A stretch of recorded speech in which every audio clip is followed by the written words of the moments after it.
Bos días. Vamos a iniciar esta roda de prensa para presentar a plataforma de participación da Universidade. En primeiro lugar, vamos a darlle a palabra a Margarita Mor, vicerrectora de Estudantes, Participación e Extensión Universitaria. Bo día a todos e a todas. O portal de participación é unha nova ferramenta que está inicialmente polas. A través da cal, calquer usuario da comunidade universitaria poderá debater sobre temas que lle preocupe ou propoñer ideas de mellora da UDC, que poderán levarse a cabo. Existen varios eixes ou piares básicos para poñer en marcha esta nova forma de goberno participativo na universidade. O primeiro é a busca de canles para que exista unha participación directa da comunidade universitaria e dos estudantes nos órganos de goberno da UDC.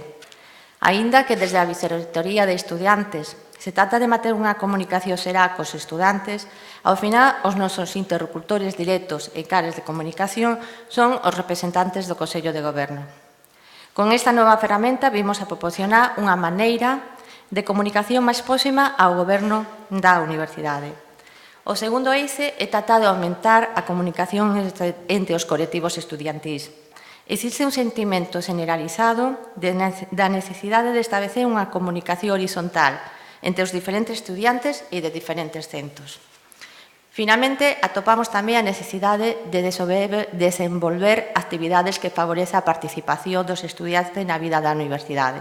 Este canle de comunicación permitirá escoitar a toda a diversidade da comunidade universitaria para camiñar cara a unha universidade baseada nos principios de eficacia, democracia, transparencia e transversalidade.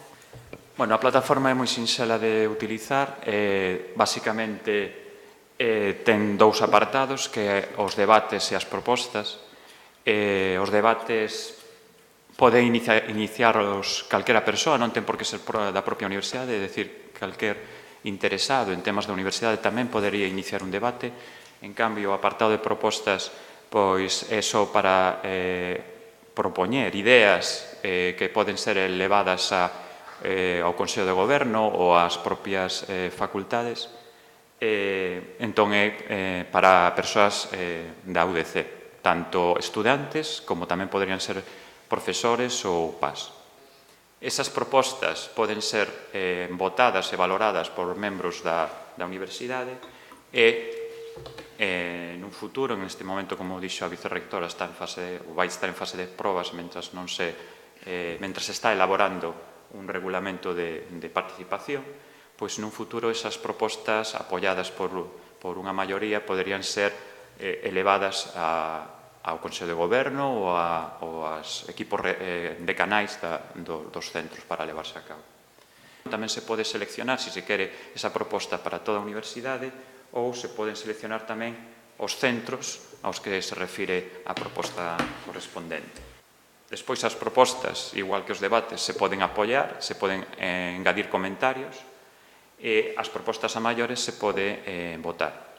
Isto que pretende a Universidade da Coruña é abrir as posibilidades de participación da comunidade universitaria, non só estudantes, sino profesorado e tamén personal de Administración e Servicios, para que teña unha canle directa de elaborar propostas, de participar nos debates. Tamén vai a permitir que o equipo de goberno, en un momento determinado, poda poñer en riba da mesa debates que podan ser de interés para a comunidade universitaria. Vai a permitir tamén que estos debates, estas propostas, busquen apoios a través das distintas redes sociales, porque permiten conectar tanto con Facebook como con Twitter. Por lo tanto, creemos que é unha ferramenta para que se dinamice a participación, se dinamice a corresponsabilidade do goberno da UDC. Respecto a ese centro, tuvemos xa dúas reunións cos equipos decanales dos dos centros, o representante do departamento que hai ali, máis o personal de Administración e Servicios e estudantes. O que chegamos é unha proposta que ponemos en riba da mesa da universidade de facer unha serie de estudos para dar tranquilidade á comunidade que hai. Hubo un momento en que sí que había unhas instalacións que afectaban non a socioloxía, sino as ciencias da comunicación.